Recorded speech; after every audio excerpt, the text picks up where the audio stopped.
সুলেখা কাঁদিতেছে। গভীর রাত্রি, বাহিরে জ্যোৎস্নার ফিনিক ফুটিতেছে।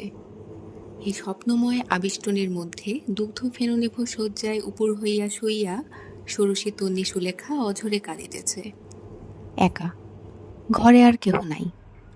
চুরি করিয়া এক ফালি জ্যোৎস্না জানালা দিয়া ঘরে প্রবেশ করিয়াছে।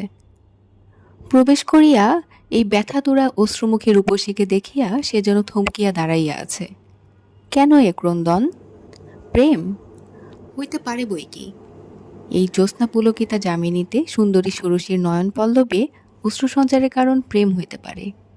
সুলেখার জীবনে প্রেম একবার আসি আসি করিয়াছিল তো, তখনও তাহার বিবাহ হয় নাই।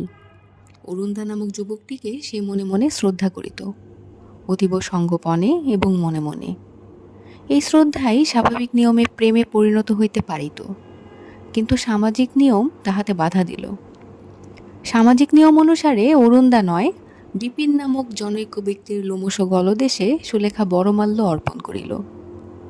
হয়তো এই গভীর রাত্রিতে জ্যোৎস্নার আবেশে সেই অরুন্ধাকেই তাহার বারবার মনে পড়িতেছে।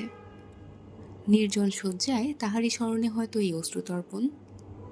তবে ইহাও ঠিক যে তাহার গোপন হৃদয়ের ভীরু বার্তাটি সে অরুন্ধাকে কখনো জানায় নাই। মনে মনে তাহার যে আগ্রহ ও আকাঙ্ক্ষা জাগিয়া উঠিয়াছিল, বিবাহের পর তাহা ধীরে ধীরে কালের অমোঘ নিয়মানুসারে আপনিই নিবিয়া গিয়াছে।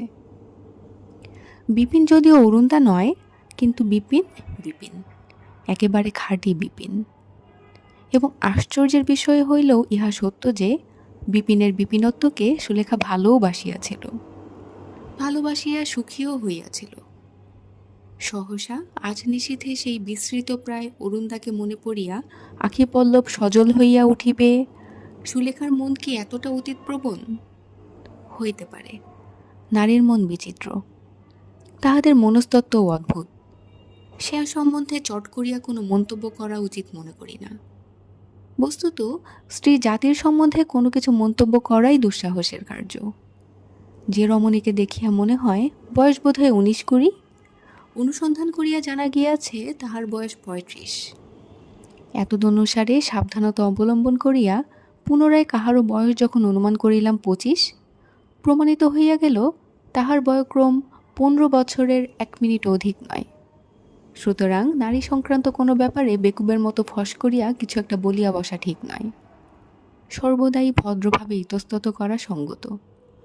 ইহাই সার বুঝিয়াছি, এবং সেই জন্যই সুলেখার ক্রন্দন সম্বন্ধে সহসা কিছু বলিব না। কারণ আমি জানি না। এই ক্রন্দনের শোভন ও সঙ্গত কারণ যতগুলো হওয়া সম্ভব তাহাই বিবৃত করিতেছি। গভীর রাত্রে একা ঘরে একটি যুবতী শয্যায় শুইয়া ক্রমাগত কাঁদিয়া চলিয়াছে, ইহা একটি ডিটেকটিভ উপন্যাসের প্রথম পরিচ্ছেদের বিষয়ও হইতে পারে। কিন্তু আমরা বিশ্বস্ত সূত্রে অবগত আছি তাহা নয়। পাঠক পাঠিকাগণ এ বিষয়ে অন্তত নিশ্চিত হন। বিপিন এবং সুলেখাকে যতদূর জানি, তাহাতে তাহাদের ডিটেকটিভ উপন্যাসের নায়ক নায়িকা হইবার মতো যোগ্যতা আছে বলিয়া মনে হয় না। অরুন্ধার কথা ছাড়িয়া দিলে সুলেখার ক্রন্দনের আরেকটি সম্ভাবনার কথা মনে হইতেছে। কিছুদিন পূর্বে সুলেখার একটি সন্তান হইয়াছিল, তাহার প্রথম সন্তান। সেটি হঠাৎ মাস 2 পূর্বে ডিপথেরিয়াতে মারা গিয়াছে। হইতে পারে সেই শিশুর মুখখানি সুলেখার জননী হৃদয়কে কাঁদাইতেছে। শিশুটির মৃত্যুর পর সুলেখার 2 দিন ফিট হয়, ইহা তো আমরা বিশ্বস্ত সূত্রে জানি। চিরকালের জন্য যাহা হারাইয়া গিয়াছে তাহাকে ক্ষণিকের জন্য ফিরিয়া পাইবার আকুলতা কঠোর পুরুষের মনেও মাঝে মাঝে হয়। কোমল হৃদয় রমণী অন্তঃকরণে তাহা হওয়া কিছুমাত্র বিচিত্র নহে। ক্রন্দনের কারণ পুত্রশোক হইতে পারে, অবশ্যই হইতে পারে। কিন্তু হ্যাঁ, আরেকটা কারণও তো হইতে পারে। পুত্রশোক প্রসঙ্গের পর এই কথাটি বলিতেছি বলিয়া আমাকে আপনারা ক্ষমা করুন, কিন্তু সুলেখার ক্রন্দনের এই তুচ্ছ সম্ভাবনাটা আমি উপেক্ষা করিতে পারিলাম না। বিগত কয়েক দিবস হইতে একটি নামজাদা ছবি স্থানীয় সিনেমা হাউসে দেখানো হইতেছে। পাড়ার যাবতীয় নরনারী সদলবলে গিয়া ছবিটি দেখিয়া আসিয়াছেন এবং উচ্ছ্বসিত হইয়া প্রশংসা বাক্য উচ্চারণ করিতেছেন। কিন্তু বিপিন লোকটি এমনই বেরসিক যে সুলেখার বারংবার অনুরোধ সত্ত্বেও সে সুলেখাকে উক্ত ছবি দেখাইতে লইয়া যায় নাই। প্রাঞ্জল ভাষায় প্রত্যাখ্যান করিয়াছে। সুলেখার যাহা ভালো লাগে প্রায়ই দেখা যায় বিপিনের তাহাতে রাগ হয়। আশ্চর্য লোক এই বিপিন। কিছুক্ষণ আগেই সিনেমার লাস্ট শো হইয়া গিয়াছে। সুলেখার শয়নঘরের বাতায়নের নিচে দিয়েই সিনেমাতে যাইবার পথ। দর্শকের দল খানিক্ষণ আগেই এই রাস্তা দিয়া সোল্লাসে হল্লা করিতে করিতে বাড়ি ফিরিল। হয়তো তাহাতেই সুলেখার সিনেমা শো উথলিয়া উঠিয়াছে। কিন্তু সে একা কেন? বিপিন কোথায়?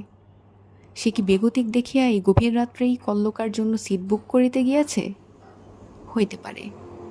তরুণী পত্নীকে শান্ত করিবার জন্য মানুষ সব করিতে পারে। হোক না বিপিন লোমশ, সে মানুষ তো। তাহা ছাড়া বিপিন সুলেখাকে সত্যই ভালোবাসিত, ইহাও আমরা বিশ্বস্ত সূত্রে অবগত আছি। কারণ আমরা লেখকরা অনেক কথাই বিশ্বস্ত সূত্রে অবগত থাকি। সুতরাং এই ক্রন্দন সিনেমা ঘটিত হওয়াও কিছুমাত্র অসম্ভব নহে। সবই হওয়া সম্ভব। বাস্তবিক যতই ভাবিতেছি ততই আমার বিশ্বাস হইতেছে সুলেখার ক্রন্দনের হেতু সবই হইতে পারে। এমনকি আজই সন্ধ্যাকালে সামান্য একটা কাপড়ের পাড় পছন্দ করার প্রসঙ্গে সুলেখার সহিত বিপিনের সাংঘাতিক মতভেদ হইয়া গিয়াছে। রূঢ়ভাষী পুরুষ মানুষেরা সাধারণত যাহা করে, বিপিন তাহাই করিয়াছে। গলার জোরে, অর্থাৎ চিৎকার করিয়া জিতিয়াছে। মৃদুভাষিনী তরুণীগণ সাধারণত যে উপায়ে জিতিয়া থাকেন, সুলেখা সম্ভবত তাহাই অবলম্বন করিয়াছে, অর্থাৎ কাঁদিতেছে। কারণ যাহাই হোক, ব্যাপারটা নিঃসন্দেহে করুণ। রাত্রি গভীর এবং জ্যোৎস্না মনোহারিণী হওয়াতে আরও করুণ, অর্থাৎ করুণতর। কোনো সহৃদয় পাঠক কিংবা পাঠিকা যদি ইহাকে করুণতমও বলেন, তাহা হইলেও আমার প্রতিবাদ করিবার কিছু থাকিবে না। কারণ সুলেখা তরুণী।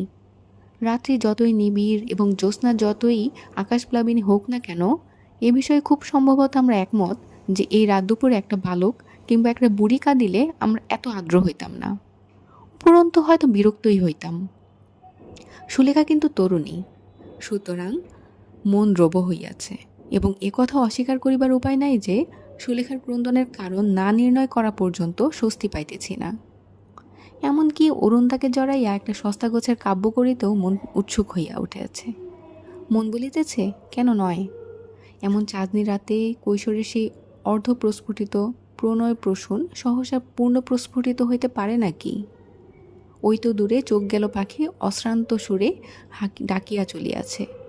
সম্মুখের বাগানে রজনীগন্ধাগুলি স্বপ্ন বিহ্বল, চতুর্দিকে জ্যোৎস্নার পাথার।